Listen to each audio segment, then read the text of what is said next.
7月21号，美国总统拜登发出震撼弹，宣布退出本次大选，并支持副总统哈里斯代表民主党出战。随后，哈里斯发声明称，将尽一切所能团结民主党和国家，以击败特朗普。而特朗普不仅批评拜登是美国史上最差的总统，还嘲讽哈里斯不堪一击。接下来的100多天，美国政坛还将上演怎样的大戏？一起来看报道。 Breaking news at this hour. President Biden announces he will not run for re-election. Tonight, the breaking and historic news. President Biden says he will not seek a second term, ending his campaign and endorsing Vice President Kamala Harris for the nomination. 当地时间21号下午，拜登突然在社交媒体发表公开信，宣布正式退选，并称他会在本周晚些时候向全国详细说明这一决定背后的细节。虽然此前有传闻称拜登最快于周末官宣，但直到周日下午才由拜登本人宣布，这一消息还是让美国媒体措手不及。 In a letter posted on his account on X, he wrote, "While it has been my intention to seek re-election, I believe it is in the best interest of my party and the country for me to stand down and to focus solely on fulfilling my duties as president for the remainder of my term." 拜登的这一决定也让他成为自1968年时任美国总统约翰逊以来，在过去半个多世纪里唯一一位放弃寻求连任的在任总统。民主党参众两院领袖舒默和杰弗里斯，以及众议院前议长佩洛西、前总统奥巴马都赞扬拜登是伟大的总统，退选显示他是真正的爱国者。 拜登的退选也让众多民主党选民松了一口气。在白宫外聚集的民众里，有人感谢拜登过去几年的付出，也有人对民主党的未来表示担忧。I wouldn't say I'm disappointed. I don't know that it's going to change things one way or the other.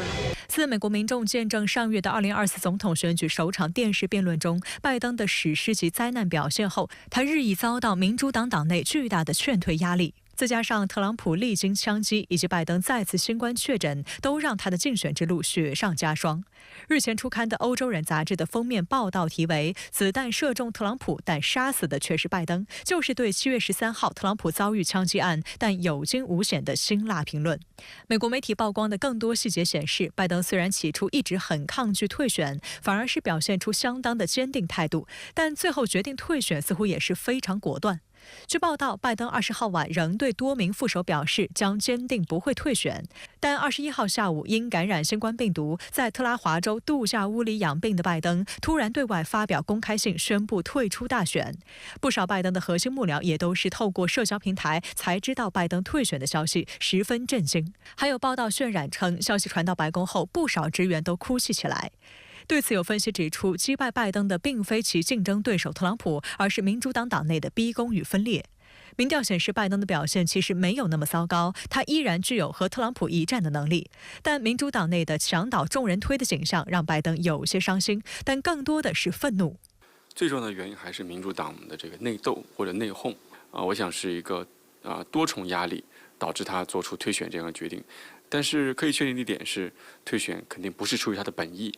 值得注意的是，拜登退选公开信发出后大约半小时，再发另一则帖文，全力支持哈里斯成为民主党总统候选人。随后，哈里斯发声，先是赞扬拜登做出爱国的决定，后称很荣幸获得支持，将寻求赢得民主党提名，尽其所能团结民主党和国家，击败特朗普。而拜登的官方竞选网站也随即转为支持哈里斯参选，呼吁选民捐款给他。 据彭博社报道，在电视辩论后，特朗普获取的竞选资金快速反超拜登，而拜登竞选团队则在6月份花钱如流水。据称，他们当月筹集的资金中有93%都被花光了。所幸，拜登的退选激起了人们的捐款热情。据《纽约时报》22号的报道，民主党捐助者正以惊人的速度在网上捐款。数据显示，在拜登宣布终止竞选的前几个小时，民主党在线捐款网站平均每小时收到的捐款不到20万美元。 但拜登退选后，当晚1小时捐款飙升至近1150万美元。截至晚上10点，筹集资金超过5000万美元，十分惊人。7月21号成为了该网站历史上第3大在线捐款日，也是自2020年美国总统大选以来，民主党人在线捐款最多的一天。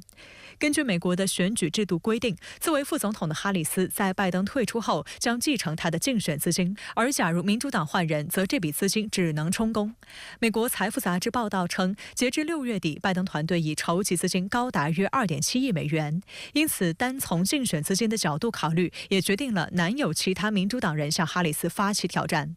而另起炉灶的话，筹款也要从头再来。对于仅剩3个多月的大选投票来说，这几乎是不可能完成的任务。与此同时，民主党内部也迅速行动起来。继拜登后，前总统克林顿、前国务卿希拉里以及多位被视为拜登候补有力竞争者的民主党人，加利福尼亚州州长纽森、宾夕法尼亚州州长乔什·夏皮罗等也陆续对哈里斯表示支持。据悉，目前所有50个州的民主党主席都支持哈里斯成为新的总统候选人。但出人意料的是，前总统奥巴马和前众议长佩洛西2位民主党内大佬迅速发声明反对支持哈里斯，他们都认为这不符合民主程序，指出不应由拜登来指定接棒参选的人。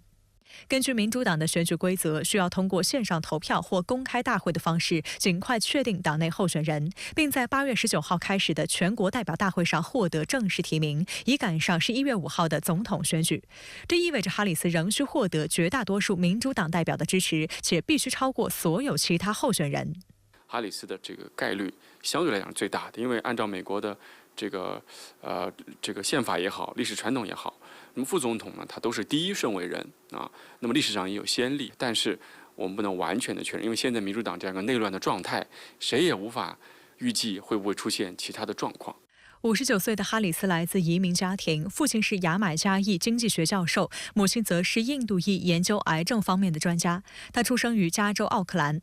哈里斯拥有法律学位，2003年当选为旧金山地方检察长，7年后获选为加州首名女性、首名非洲裔及首名亚裔总检察长。英国广播公司分析称，大多数民主党人转而支持副总统，这样做有政治和现实双重因素。哈里斯是法律规定的拜登继承人，而且对民主党来说，绕过第一个黑人女性总统身份带来的光环的后果将非常严重，不利于获得有色人种女性的选票。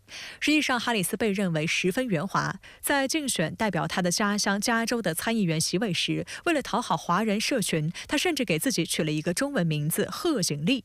2016年，他成功赢得加州参议员席位后，包括特朗普时期的前后2任司法部长塞申斯和巴尔，以及最高法院大法官提名人卡瓦诺，都曾在哈里斯的质询下哑口无言。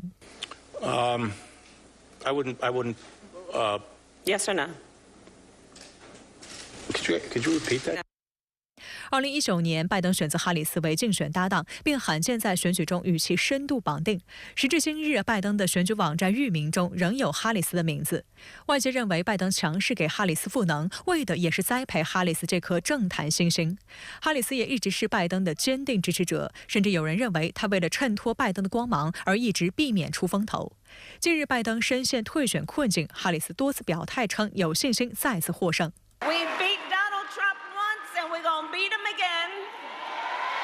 不过，对拜登过于顺从也成为政治对手攻击哈里斯的弱点。I call her laughing Kamala. You ever watch her laugh? She's crazy. So who would you like to most run against if you're us, if we want to win? Ready? Kamala Harris. Crooked Joe Biden.在获悉拜登退选的消息后，特朗普抓住机会嘲讽拜登是美国史上最差的总统。他还表示，哈里斯比拜登更易被击败。据《纽约时报》披露，特朗普团队正在制定攻击计划，包括给哈里斯贴上拜登副驾驶的标签，尽力将其与拜登的移民政策捆绑，同时继续攻击拜登政府的经济政策，以此彻底击垮民主党。另有报道称，共和党人正在对拜登进行乘胜追击式的逼宫。特朗普的竞选搭档万斯就表态称，既然拜登没有竞选连任的能力，就意味着他现在的任职也是不合格的，敦促他尽快辞去总统职位。